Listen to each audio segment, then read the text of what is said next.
దేవుని పరిశుద్ధ నామానికి స్తుతి కలుగును గాక. దైవ వాక్కు అనే డైలీ కార్యక్రమానికి ప్రేమతో మిమ్మల్ని ఆహ్వానిస్తూ ఉన్నాం. దేవుని కృపాక్షేమములు మీకు తోడై ఆయురారోగ్యాలతో నిత్యము నిరంతరము మీరు మీ కుటుంబం క్షేమంగా వర్ధిల్లాలని దేవుని సేవకునిగా మిమ్మల్ని ఆశీర్వదిస్తూ ఉన్నాం. ఈ దినమంతా ప్రభు మిమ్మల్ని దీవించి కాపాడును గాక. ఈరోజు వాక్యం నిమిత్తం ఎఫెసీయులకు రాసినటువంటి పత్రిక 4వ అధ్యాయం 29వ వచనాన్ని నేను చదువుతున్నాను.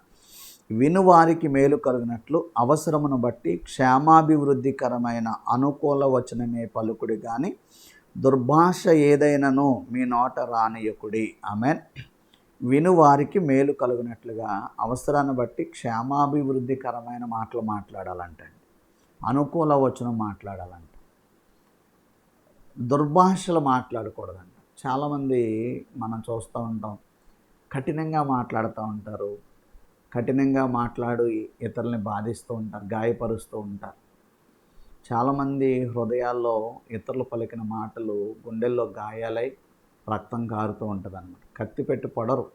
సామెతల గ్రంథంలో ఉంది కదా, కత్తిపోటు వంటి మాటలు మాట్లాడేవారు కలరు అని.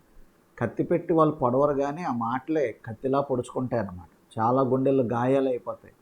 కఠినంగా మాట్లాడటం, దుర్భాషలు ఆడటం, ఆ మాటలతోటి హింసించటం, బాధించటం, ఆ మాటలు వీరిని కృంగజేసేసి వారి జీవితంలో ఎంతో భయంకరమైనటువంటి శోకాన్ని అనుభవిస్తూ ఉంటారు.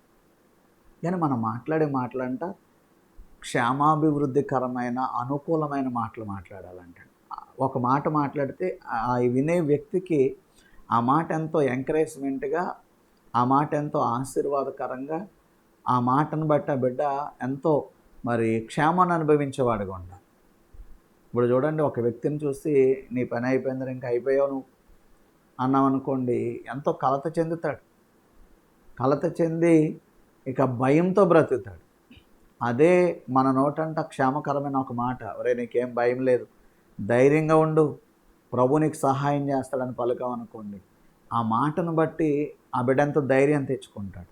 అంటే మన నోటి మాట ద్వారా ఎంతో ఫలముంది అని ఎరిగినటువంటి మన నోటిలోంచే జీవజలధారలు ఉబుకుతాయి, ప్రవహిస్తాయి. జీవము మరణము నాలుక వశము అని బైబిల్ చెప్తుంది.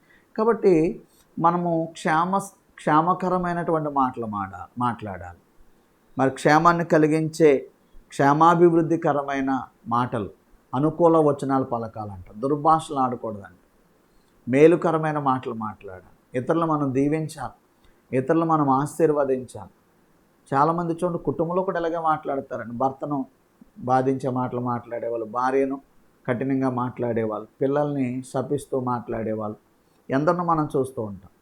ఇంట్లో కూడా ఇలాంటి మాటలు మాట్లాడితే పిల్లలకు ఆశీర్వాదం ఎక్కడొస్తుంది, కుటుంబానికి ఆశీర్వాదం ఎక్కడొస్తుంది? మనం ఆశీర్వాదపు వచనాలు, ఏమండి, క్షేమాభివృద్ధికరమైనటువంటి మాటలు, నువ్వు ఫలిస్తావు, నువ్వు దీవించబడతావు, నువ్వు అభివృద్ధి చెందుతావు, నువ్వు విస్తరిస్తావు, నీకు దేవుడు తోడై ఉంటాడు అనే క్షేమకరమైన మాటలు మాట్లాడితే ఆ మాటలు ఫలిస్తాయండి. ఒక విషయం చెప్పాలా, ఇప్పుడు మనం అనుభవించే జీవితం ఒకప్పుడు మనం మాట్లాడిన మాటలంట. అంటే ఇప్పుడు నువ్వు కష్టాల్లో శోధనలు ఉన్నావంటే ఒకప్పుడు నువ్వు అలాంటి మాటలే మాట్లాడావు. ఇప్పుడైనా మనం మంచి మాటలు మాట్లాడుతూ క్షేమకరమైన మాటలు మాట్లాడితే ఎదరకాలంలో మనకెంతో క్షేమం ఉంటుంది. మన మాటలు ఇతరుల పట్ల క్షేమాన్ని కలిగిస్తాయి. నువ్వు పలికే మాట అనేక హృదయాలకి ఆశీర్వాదకరంగా మారుతుంది.